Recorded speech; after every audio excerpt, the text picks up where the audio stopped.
All right, for those of you joining us, welcome. We're going to go ahead and start in just a minute. You can take a moment to grab a glass of water, do that stretch, do what you need to do to get settled in. We're going to get started in just about a minute.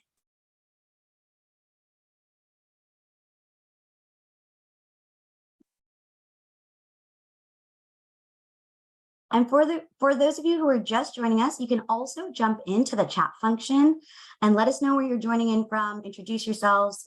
We'd love to get to know you. And we're going to be starting in just about 30 seconds.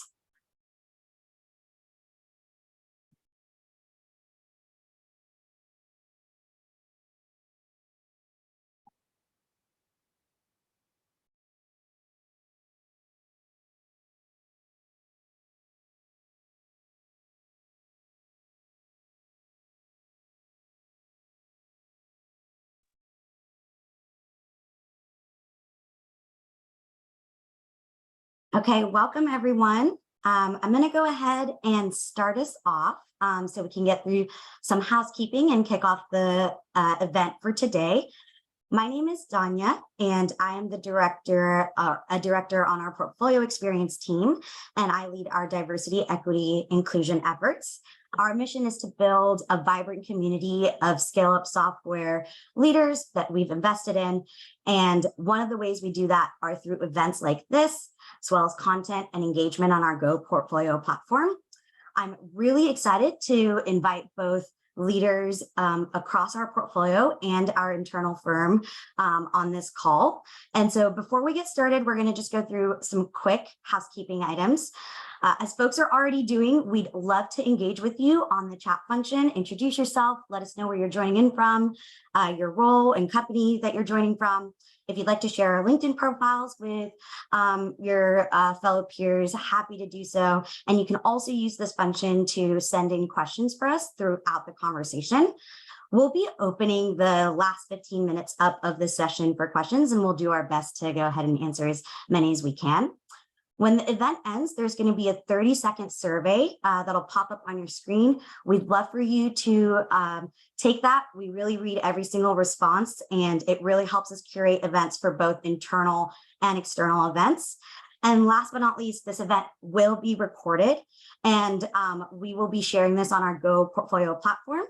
And if you haven't yet joined us, you'll get information on how to join that platform.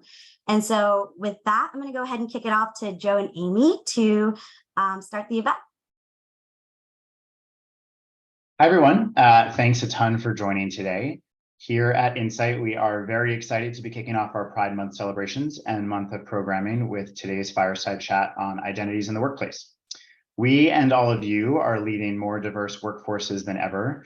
Across the Insight portfolio, we have over 500 companies that employ over 100,000 people, and the actions that we as leaders and execs in our organizations take can have a big impact. Furthermore, Pride Month is a time to celebrate the LGBTQ+ community while also honoring the ongoing fight for equal rights and protections across the globe. So we're very excited to have you all here today. My name is Joe DeBonis. My pronouns are he, him, and I help lead the diligence and growth strategy team here at Insight. I'm also a co-founder of Outsight, our firm's queer employee resource group.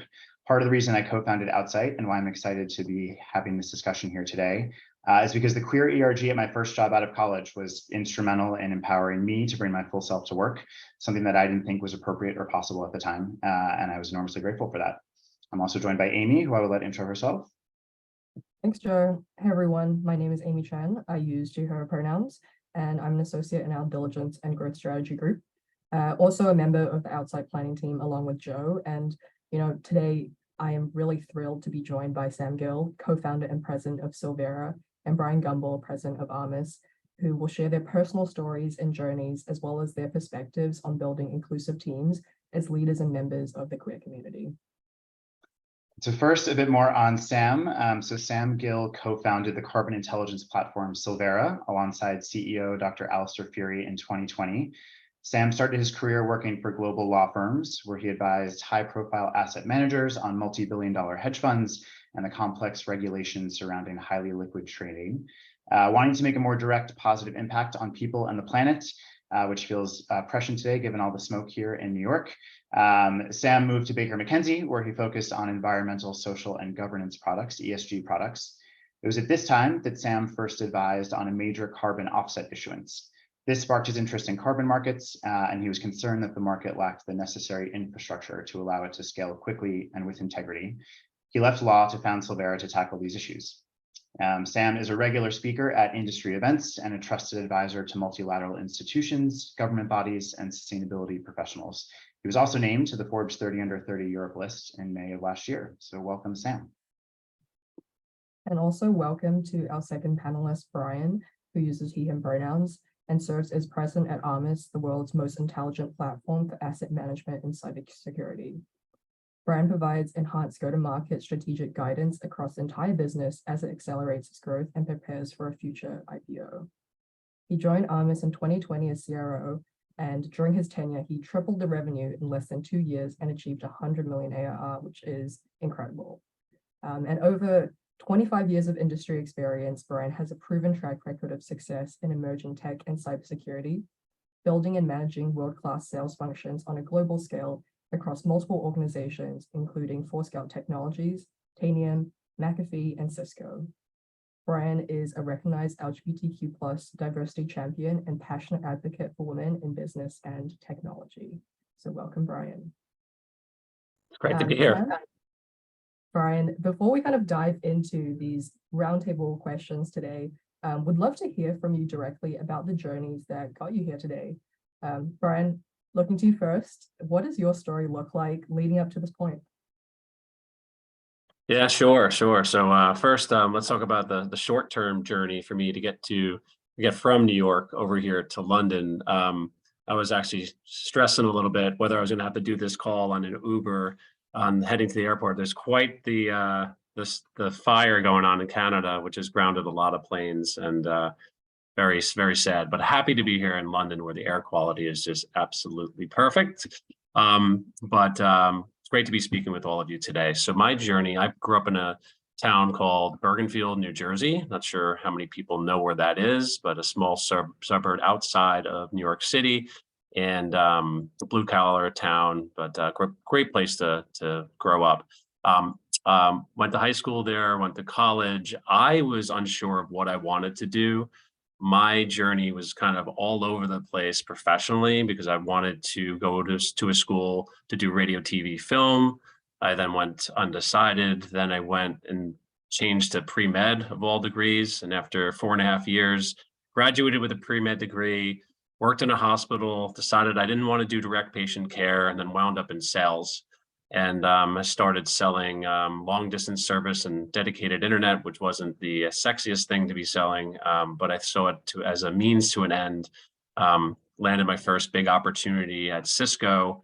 And then over the last 25 years, just kind of grew within those companies that you mentioned, Amy, to where I am today. So definitely not a linear path, as I mentioned, but I'm very pleased and happy to be at Armis today. It's an incredible company and a very diverse organization as well. For me, I wasn't always out. I came out when I was 35 years old. And so it was about 14, 15 years ago. And I was also married to a woman earlier. And so that process for me was a complete life change and definitely not easy to do. But there's many things that happened along the way, which gave me confidence. And I also had a lot of support, not only personally, but also professionally, which I really believe helped me out today. And it helps me now as the president of Armis.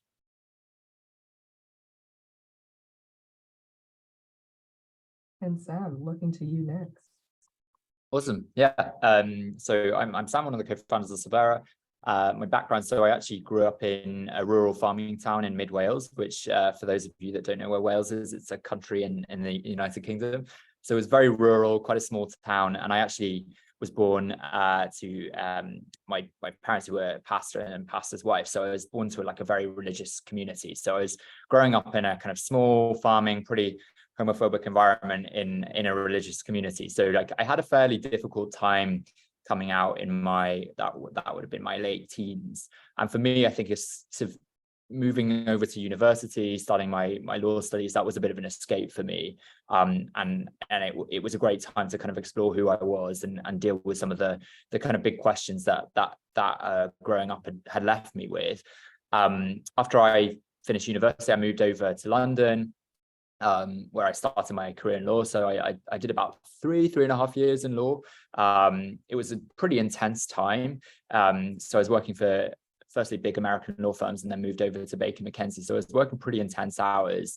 And particularly the first law firm I was in, it was a very traditional environment. So law firms tend to be very conservative, but this was a particularly conservative one. So I think it was like a really challenging environment for me to both grapple with the difficult coming out experience I'd had, but also grapple with the huge amount of pressure that was been put on me as a young lawyer. And I was given a huge amount of responsibility very early on. So it was quite a difficult environment to sort of both juggle processing what I'd been through, working out how to, deal with that amount of work pressure, but also work out how to be authentically me in the workplace, which was made even more challenging by the sort of conservative environment I was in.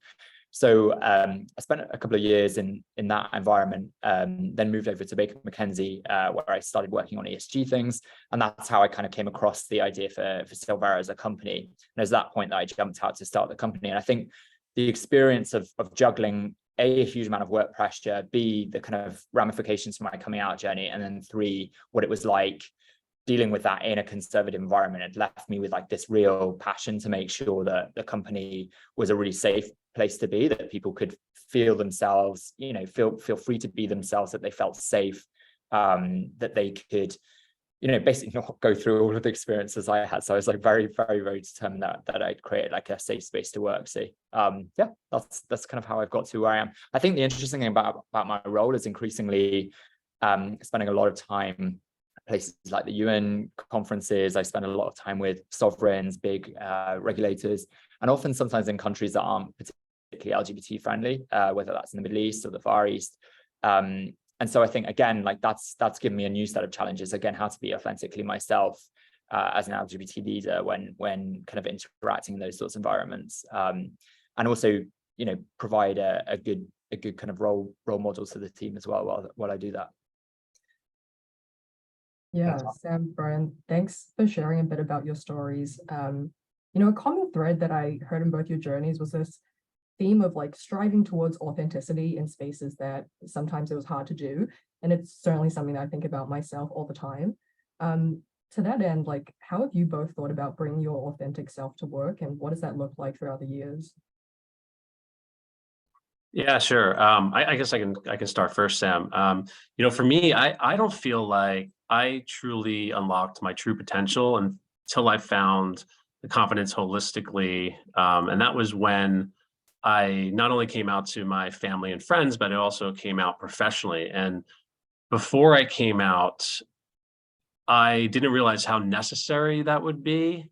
But it really truly opened up relationships, and was also able to establish trust with employees unlike ever before. And this even continued with like customers and also business partners. And since coming out, I've now kind of been a mentor to others, and I've seen how this has helped elevate careers for people that never really thought that it would help them in the ways that it's helped them. So I know how hard it was for me. And, I'm kind of helping to try to pay that forward to make sure that people are really living their authentic lives.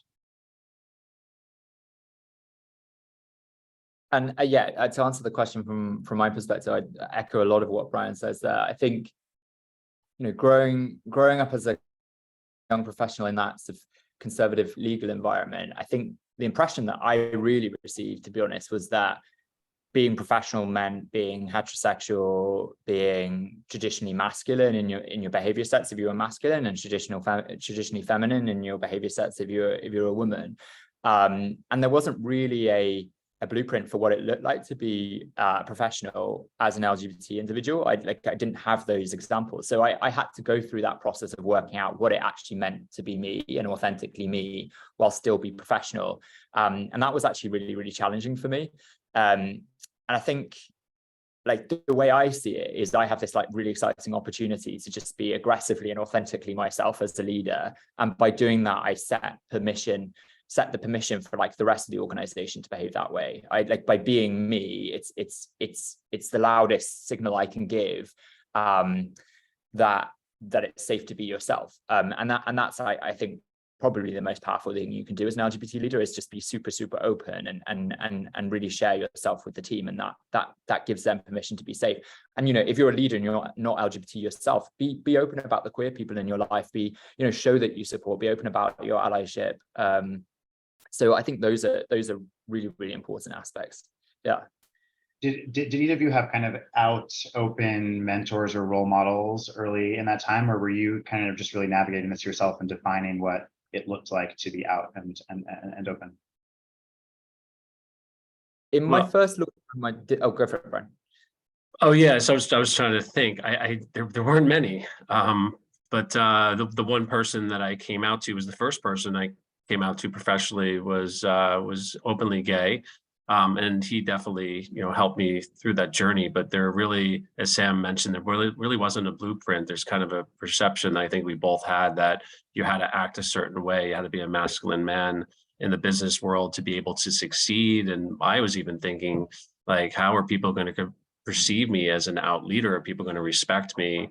And I kind of learned, once I came out in the workplace to somebody who was openly gay, that helped me be introduced to other people along the way.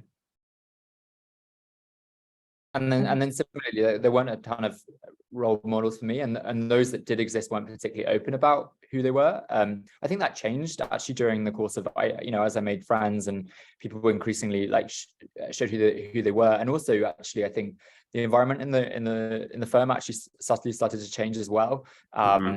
So I found myself sort of growing in confidence, and others also, but initially there wasn't really, and so that's why it was challenging. But I think also there's a task of working out who you are, because obviously like the LGBT community isn't homogenous. What it looks like for me to be authentically myself will be very different to what it looks like for Brian, and for everyone has their own way of being themselves. And so I think that was the other thing I had to sort of work through, was like, okay, there may be some potential blueprints out there, but what is it like for me to be me? And just like Sam, I also wanted to be front and center. And one of the first things I did when I had the opportunity to introduce myself, I say, hi, my name is Brian Gumbel, and I live in the West Village with my husband and 2 kids. Boom, right off the bat, I get it out there as to who I am. And I think that's definitely helped pave the way in making others feel comfortable about sharing their lives as well. That's great. And I think on this point around having, queer role models in the workforce, we have a really, wide range of folks on this call, whether it be folks who are allies, folks who are LGBTQ+, people 6 months into their careers, people 40 years in. And so I think like for our more junior tenured members on the call, what advice do you have now that you are further along in your career for LGBTQ+ people entering the workforce, or those who are earlier in their career? Well, I guess advice, I could tell you kind of a story about myself coming out and how scary it was. And, when I first told someone who was openly gay that I was as well, immediately he's like, well, you have to tell the president of the company. And I'm like, no, please, slow down. I don't want to do that. We were at a party actually, and he pulled him over to me and he made me tell him, which I don't advocate to do that, right? And I was kind of like, wow. And I'll tell you what he said to me. He said, listen, he's like, I support you 100%. And what I ask of you is that you show up to work as your authentic self. And if you do this, I promise you that I have your back. And if anybody ever looks at you differently, looks at you the wrong way, I will fire them. And literally, that was the quote that he said. And at the time, I mean, I was in tears, and it was like the best thing he possibly could have said. And I never would have known it. And I think you'll be surprised. This was 14 years ago. So I think you'll be surprised. Companies now are more progressive. And, again, I needed to hear that as the best advice I could have possibly got. But I think that my advice for you is that if you are working at a company that you don't feel like they're supporting you, or you don't feel like you're going to get the support of the employees, then perhaps maybe take a second thought and look at it. Is it really the right place for you? Because I do feel things are not perfect at all, but the world has progressed, companies have progressed, they've modernized, and we've gotten to this place where the companies I think all of us want to work for anyway are progressives in their thoughts. And I believe you'll get the support that you need, but also seek others, leaders that are out, other employees that are out, to build a support system when you're thinking about coming out and coming forward in your career. Absolutely. And yeah, I just echo that. That was actually going to be my first piece of advice, is like, now the world has moved to the extent that you don't have to work somewhere that's hostile. I think there are still certain industries where it's tough to be out. But yeah, look for somewhere you feel comfortable. I think, when you're junior, you often are pretty nervous about your position in the world, your ability to get a job. And I think looking back, I kind of really undervalued myself. And I was like, oh, I just need to jump at the first job I get. But actually, like almost always, you're actually in a stronger position than you think so my advice is like, don't sell yourself short. Find somewhere where you're going to be able to be comfortable and look for that place, because they do exist now. The world is a different place. And then my second piece of advice is like, hopefully Brian and I and others here are, examples of the fact that you can be very successful in your career and be completely out and be yourself. Like there's no compromise to be made there between being yourself and smashing it at work. Like you can absolutely do both. And in many cases, it's often an asset, because if you're able to be authentically yourself, like work and business is all about relationships. And if you bring yourself into a situation, you're much more likely to be able to connect with the other person, because humans respond to vulnerability and authenticity. So if you're being yourself, you're much more likely to be successful in your role anyway. Yeah.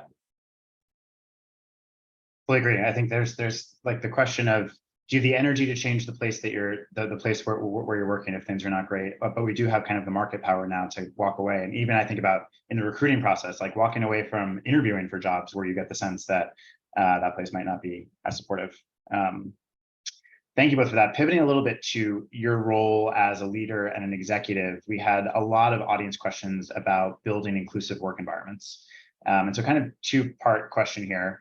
The first is, in your role as leaders, how do you think about building an inclusive workplace? Like, what are ways that you set the tone for psychological safety at work?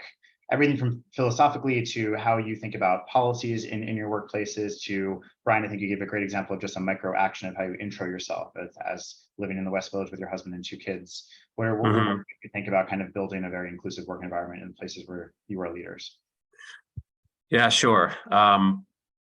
I guess my initial thought is that you need to make the organization or your organization that you're leading a true representation of the world, and not just saying that we want to be a diverse and inclusive environment, but actually implementing those words and then living by those words and promoting them.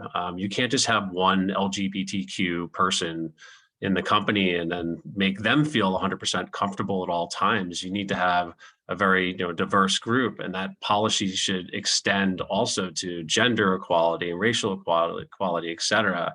And you can't expect somebody to feel safe if there's no one for them to look up towards mentorship, or even to show them a career path. And this is something that all companies need to work towards and need to actively work on, and not just say those words. And this is actually something that my company right now, we're not perfect, but we're actively working. I'll give some examples later of what we're doing, but actively working to improve here at Armis.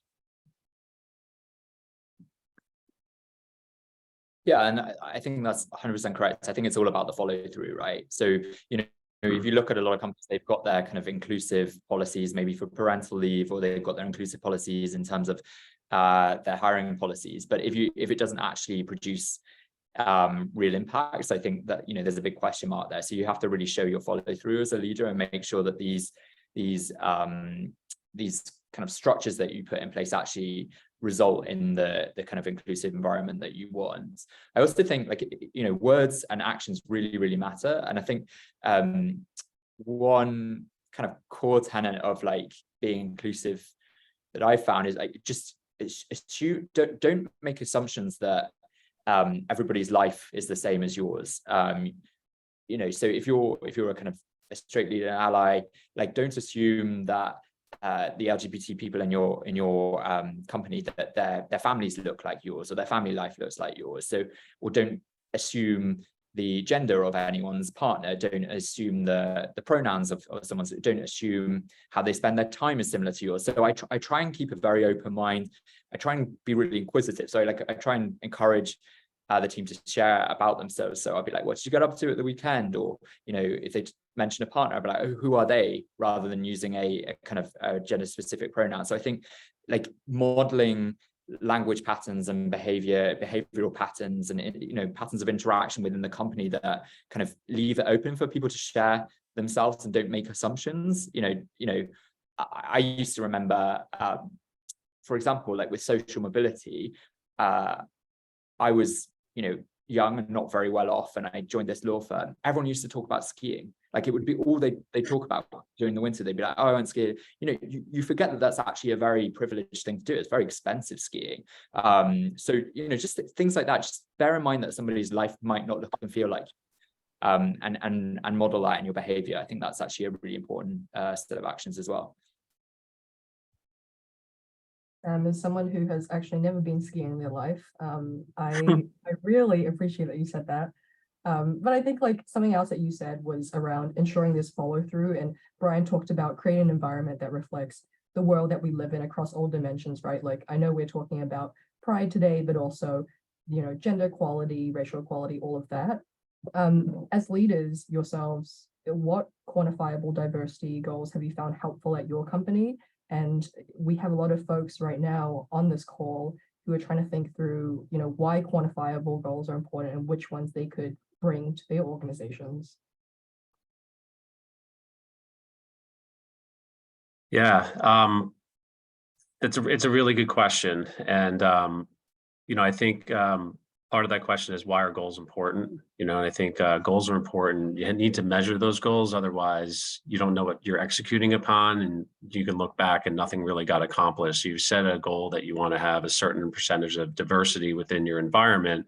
You should seek to do that, but then also meet frequently with the HR team and the rest of the leaders in the organization to make sure that you're achieving, you know, those goals. I mean, for us specifically, we're focused on hiring. We're a fast-growing startup right now, and we partner with a company called Place Israel. They're a platform that basically empowers tech companies to effectively hire new talent from like underrepresented populations at scale. And Armis also hires and compensates interns as part-time employees through Place Israel. We started, by the way, in Israel. We're an Israeli-based company, but the next step for us is like, okay, well, let's get it to the other parts of the world, and that's kind of step 2 for us. But again, the overall goal is to support individuals by providing with them new skills with the hopes that they will have an opportunity to find a full-time position, whether it's here at Armis or at other companies within the tech space. And yeah, I think on my side, I'm actually, this is slightly controversial, but I'm quite suspicious of quantitative goals because I think it's all about, it's slightly reductive. So I think it's really helpful to measure. So it's helpful to have the data. So if there's like a big gap between the population at large and the distribution within your organization, that is a flag that you need to be asking yourself a question, right? So for example, if there's a massive gender disparity, or there's a massive disparity between the distribution of LGBT people in the population in your company, for me, that's a flag to ask yourself a question of like, well, why is there a disparity here? Is there something we're doing wrong? But there's something about quantitative goals that my experience as a leader is when you put a quantitative goal in front of people, they stop being mindful about why the goal exists or the reason behind setting the goal in the first place, and then they just see the number. Whereas I would much rather say, like, look, our job is to be an inclusive organization, and then let's look at a set of behaviors that facilitate that. And I think that encourages a much more broad kind of and much more engaged thought pattern within the team than just saying like, hey, I want you to hit this number of like LGBT. I'd actually love us to exceed the number, you know, and actually we do. So I think if you actually think about like, what are the behaviors we want to encourage, and then you just use the data as a way to flag where things are going off course, I actually think that's a better way of thinking about it. But you know, I'm like that's just my kind of style as a leader. Yeah. So take that as you will. On that point, I feel like quantifiable goals are often tied to recruiting diverse populations and kind of getting them in the door. How do you guys then think? I think it's actually even more important to retain and make those folks successful and happy in their roles. Creating an inclusive, psychologically safe environment is one of those things, but how do you think about the kind of retention pathway and the fulfillment of those employees that you do get in the door, hopefully somehow through the great programs like you mentioned, Brian?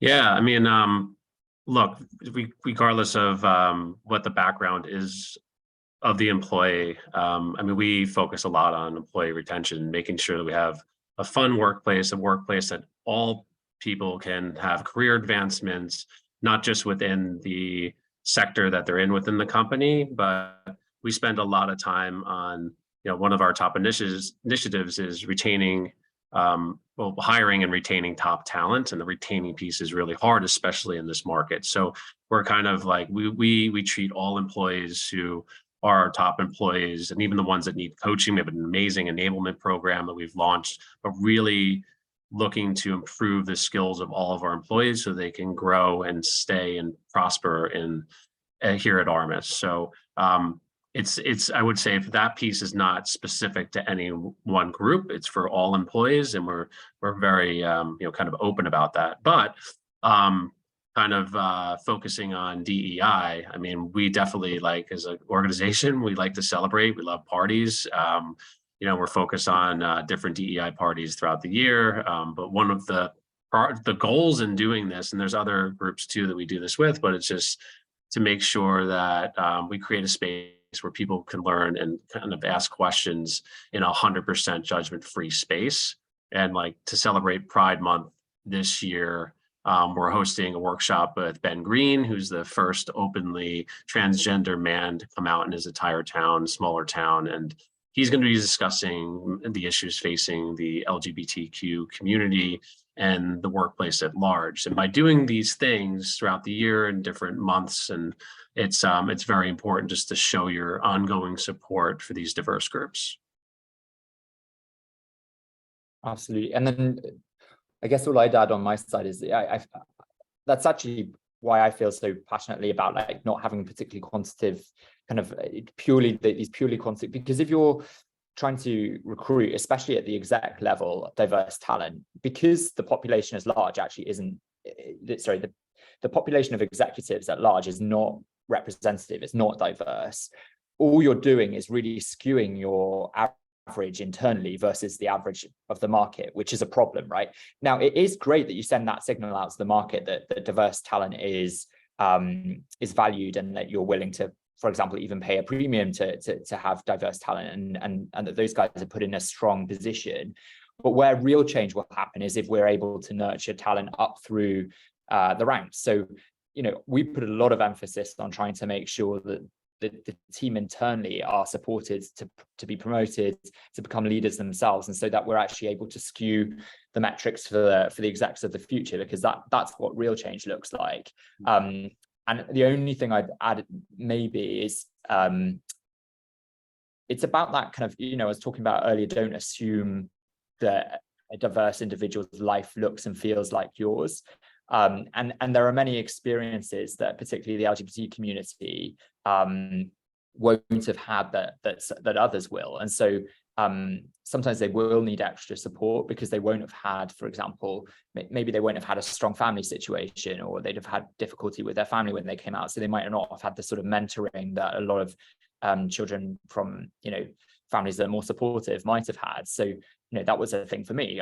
Because my family hadn't kind of taught me a lot of the stuff that other people's had, I had to then go and acquire that knowledge and work out, how to do a networking event, how to hold a conversation with, And so I think it's really important that you keep that in mind when you're supporting diverse talent. They might have had the background that you have had. And so, offering them that sort of extra support and becoming a leader, I think is really important. No, thank you for sharing that. And I think that's something that we can all take away with regards to, thinking about people as individuals and seeing situations, based on who that person is. Also somewhat tangentially related to the idea of it's not all about numbers in terms of creating this inclusive environment and culture. I think a really important aspect for me is actually allyship within companies. And some of my greatest mentors have been allies.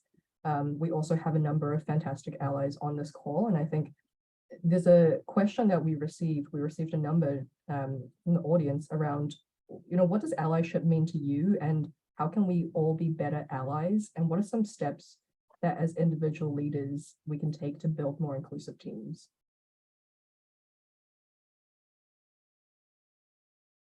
I mean, on my side, again, I'm going to sound like a broken record, but it's that it's being really clear in your head that the person that you're speaking to and the one that you're engaging with probably doesn't look and feel like who you are. So giving them the comfort that that's not a problem. And in fact, you value them for that. So showing genuine curiosity about their life, and then reacting warmly and positively when people share with you. I think that's what allyship looks like to me. It's identifying someone who might be struggling, or someone who has, might not be struggling, but has potential, but comes from a diverse background, or, and again, supporting them, going out of your way to support them to be successful. It means encouragement. It means being kind to them. So it's many of the sorts of behaviors that just the world will be a better place if we all display anyway. I think many of the kind of behaviors that we want from our allies is, it's just kind behavior. It's just treating that individual that you're engaging with dignity and respect and encouragement.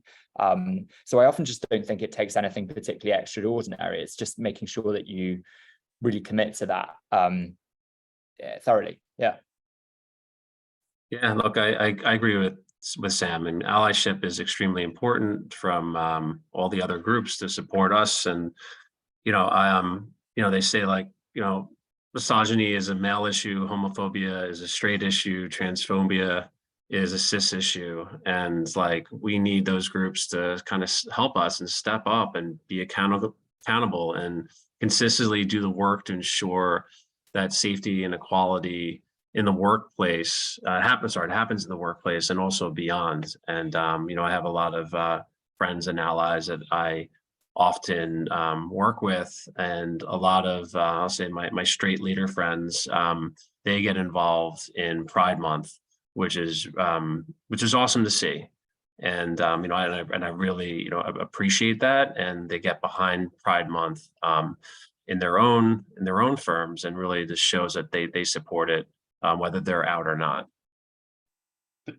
Building on that, Brian, I'm going to ask a question. I'm not sure what the answer will be, but I kind of want to ask it. I assume that you both have cis white men on your exec teams in leadership roles. Do you, as leaders, have expectations of them as allies in terms of how they do or don't actively nurture or support or coach diverse talent beneath them, or is it kind of implicit, not something that you think about explicitly in their role? As a leader, I don't specifically like push it and drive it with them to be like, you must do this, this, or this, but I encourage them to take place in our DEI events. I encourage them to take place in the happy hours. I encourage them to be one that is open and can talk to employees. So they need to be mentored or coached or just lend an ear. So they know that. I've spoken to my leaders about that, and I'm very fortunate to have a great leadership team that works for me, and also other leaders in other parts of the organization that truly believe it. Diversity is one of our core values at Armis, and I really feel that the company has embraced it and is behind it. 100%. Yeah, I think one of the benefits of being a leader is you get to set the rules, right? And so actually my leadership team is very thoroughly inclusive because I've made sure that they were before I hired them. I think that's one of the great things about being in charge, right? And I actually take that super seriously as as an LGBT individual, like I am in a position of privilege for having the kind of influence that I do, and I use it whenever I can. So not in terms of my internal leadership, but there have been times where not necessarily like people who are currently investors in the company, but like when engaging with the investment community and some of our advisors, I've been exposed to some sort of everyday homophobia and throwaway comments, and I make sure that I challenge them on it, because I'm like, look, if I, as kind of a leader, and I'm in this privileged position, and I don't use my position to challenge that behavior, then who is going to? And again, whenever I've on the rare occasion been exposed or seen behavior where I feel like people have dropped below the sorts of standards that I want in my organization, again, I challenge very, very, very, very firmly. And I think that's one of the other things you can do as a leader, is really set the tone, and use your privilege and use your influence to make sure that, you know, it's made very clear throughout the organization and to those around you that you expect tolerance, that it's a requirement. Yeah, that's great. And that's actually a perfect segue to our next question. So given the surge of anti-LGBT, particularly anti-trans bills being proposed and passed across the US, we had many questions sent in by our audience who are grappling with the sometimes or often hostile macro environments in which they're operating. There's also a number of geographies around the world outside the US where you all may have employees that are similarly hostile to queer populations. So kind of a two-part question, one in the workplace, one more outside the workplace. As leaders, how do you think about navigating these hostile environments and supporting your queer team members in those places? And then two, just more broadly, as a respected executive with a platform and a voice that extends beyond your workplace, how do you leverage your sphere of influence, if you will, outside of work to advocate on behalf of those populations in those tougher environments? Yeah, look, it's something that's super important. My overall stance, whether it's inside or outside the workplace, is that I believe in equality and human rights, period, you know, and we're all human beings. We deserve to be heard and seen and respected at the workplace or in the world. So look, I think that internally, I treat it as if I would any other employee who might be struggling with something personally. We want to embrace that. We want to make sure that person feels comfortable in the workplace. You know, outside, I am involved in the HMI, which is a organization that helps youth or homeless youth kind of get back on their feet, because there's such a huge population of homeless youth that are transgender, and it's something that I've been behind for many years, and that's something that you can do to kind of get involved to make sure they have the right resources to kind of get back on their feet and obviously get a career path after that as well. Yeah, I guess the only thing I'd add from my side is it's really, I've always felt it's really important that we as an organization are very clear that we're not neutral on the subject. So I know on some political matters, it's not expedient as a company to make your views known, but like I do not see LGBT rights as a political issue. It's a human rights issue. It's a matter of right and wrong. And so for those, we're very vocal. And again, when engaging in countries where human rights aren't respected around the board, I am again very clear about who I am. I don't hide myself. I don't hide the company's views on this either. And I just see it as a take it or leave it. If you want to engage with us, then you're going to have to accept this is our view in the world. So I think, there are some places, and some issues on which, I totally understand business leaders' decisions to be neutral, but I think this is not one of them. And for me, it's a kind of condition of engaging with us as a company that you accept that that's our view on the world. Yeah. Do you each think explicitly or kind of implicitly, are there spaces or geographies or countries or organizations where you really can leverage your identity and privilege as just a cis white male in spaces where that's particularly tough? Like, are there people that listen to you because of that? And how do you think about using your voice in those spaces? Look, I'm passionately of the opinion that many of the countries that are most inclusive of LGBT rights have some of the most successful economies in the world. And why is that? It's because the LGBT community is diverse, it's innovative, it's exceptional, like it's full of incredible humans, right? And I think by being openly one of those people and showing that, hey, my company is full of LGBT people who are doing incredible things, and they're doing incredible things because they're recognized and loved for who they are. And I myself am like very out.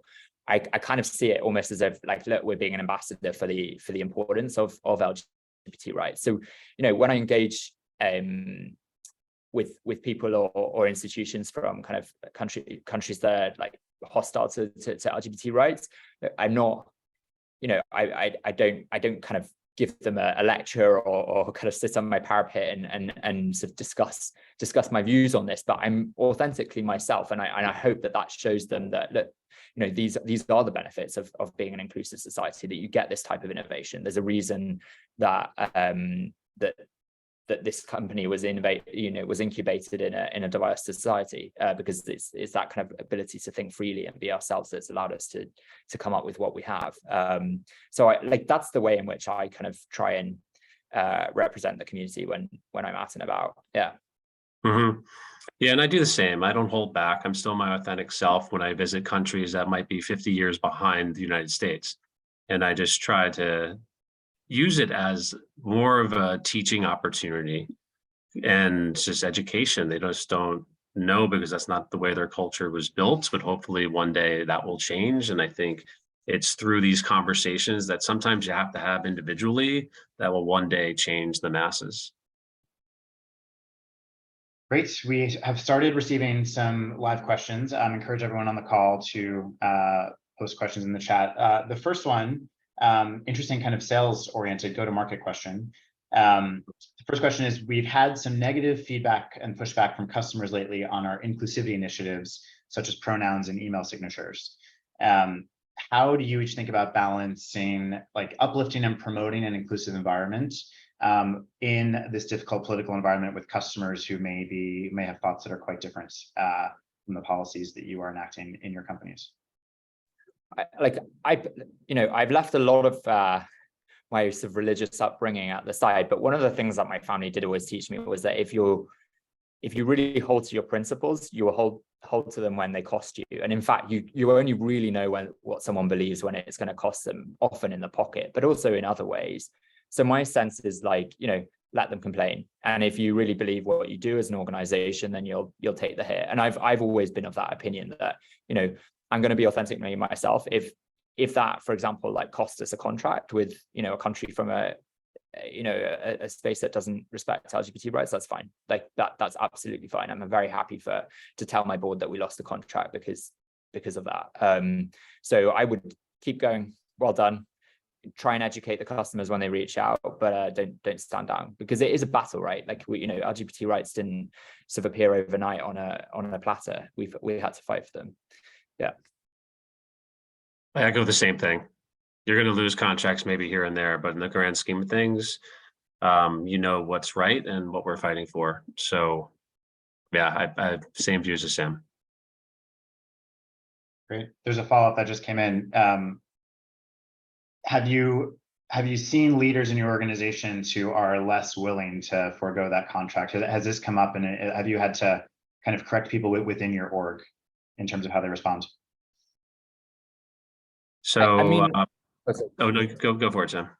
No, I was going to say, almost by default, I'm probably one of the most passionate about this as an organization. So, I'll always be the bullish one typically. But I think,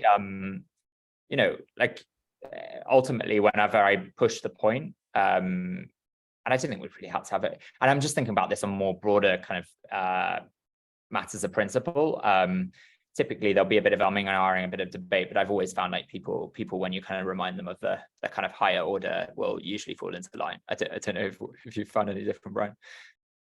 No. I mean, I can't really pinpoint any contracts that we have lost. I've had plenty of questions regarding our policies, and then it's an education kind of phase and situation we get into. But no, I mean, it's not that I could say, okay, we lost this contract because of our stance. So luckily that has not happened for us.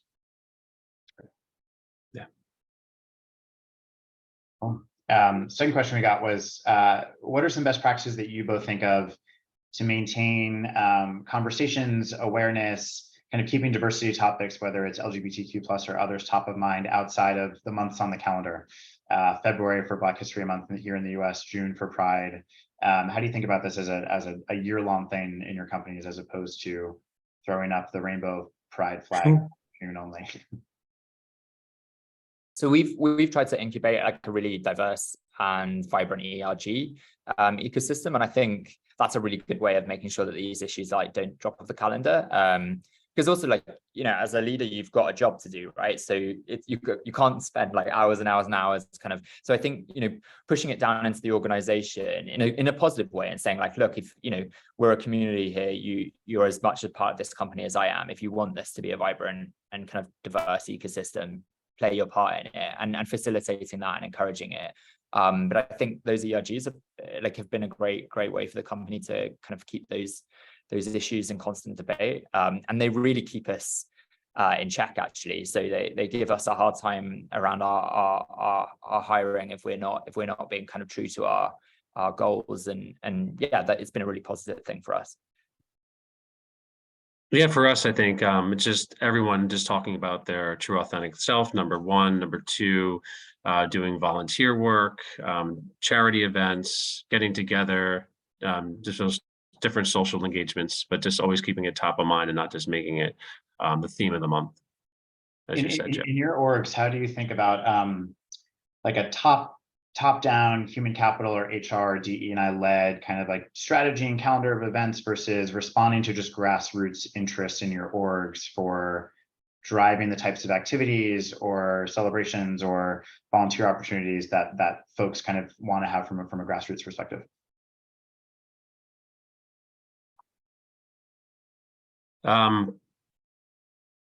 Yeah, I mean, I'm I guess fortunate that my one of my heads of HR is from the LGBTQ community, so you know, he's always very front and center. But you know, I think there's things that, you know, again, that we try to do just to stay active in the community. You know, for me, being part of out leadership, and then also promoting that and coming back and say, oh, I did this over the weekend, and just talking about examples that would include those communities that different diverse groups are part of. You know, so when you have a team call, you don't just go right into like the meeting, like this is the agenda, but like talk about, hey, what'd you guys do over the weekend? And give people an opportunity to share their experiences so people can start relating. And then we have all of our ERGs have a Slack channel, and we also find people who are outside of the ERGs join them. And so I think, like, again, having like spaces where people can chat and be themselves outside of meetings as well is like quite a nice way of doing that. So we always have like a funny chat in our LGBT ERG. It's like it's good fun in there. So yeah, I think that's a nice way as well. Thanks. Amy, any other questions? We just had one additional question roll in, which is around, do you have policies in place related to company donations or support for political candidates who have an LGBTQ plus voting history? I haven't made Brian's 100 million ARR yet, so we're not actually handing out after politicians. But we would if we did. I would make sure that it wouldn't be going to anti-LGBT politicians for sure. You know, so we don't have any policies in place specific to that, but as we have approached that 100 million mark, we've been more generous in the contributions that we're making to some of these organizations like HMI that I just mentioned before, but also in these other areas. We've been doing a lot more of that lately. Yeah. Right. Any closing thoughts from each of you? Thank you so much for taking the time today. This is a great discussion. Yeah, this was a great discussion. I really appreciate you having me. You know, I think of myself 15 years ago, I never would have imagined myself being on a panel like this today. I'm just really honored and humble to be in this stage of life. And my last thing I would say is, I hope that all of us one day do not have to put on your work hat when you leave your personal life and vice versa. It should just be, you know, one feeling, live one life and be who you are no matter where you are. Yeah, 100%. And again, thanks for having me. And I similarly would not have believed I'd be on such a panel. I guess my closing thoughts would be the same. The pace of change, even during my own life, has been quite incredible and really heartwarming. The sorts of organizations we lead and the places that a lot of us will be based aren't actually really representative of the world as a whole. So I think remembering that whilst even in our own communities, there's been a huge amount of progress in these kind of liberal Western cities that a lot of us will live in, there are still a lot of people who are actually in pretty intolerant environments. So I just sort of take heart in the progress I've seen in my lifetime, but I feel very kind of determined to keep pushing. So yeah, but it's honestly, it is really heartwarming to see how much has changed even in my own lifetime. Yeah. That's wonderful. Yeah, I think as Pride has gotten just very corporate and table stakes here in the US in a way for many brands to celebrate, it's nice to mark Pride Month with a kind of real tactical conversation with execs who you guys obviously celebrate your queer identity, you leverage your influence for the community, and then also just thoughtfully lead diverse teams day in and day out. So thank you very much for the conversation. And on behalf of all of us Insight partners, have a wonderful Pride Month, everyone. Thanks everyone. Y'all. Take care.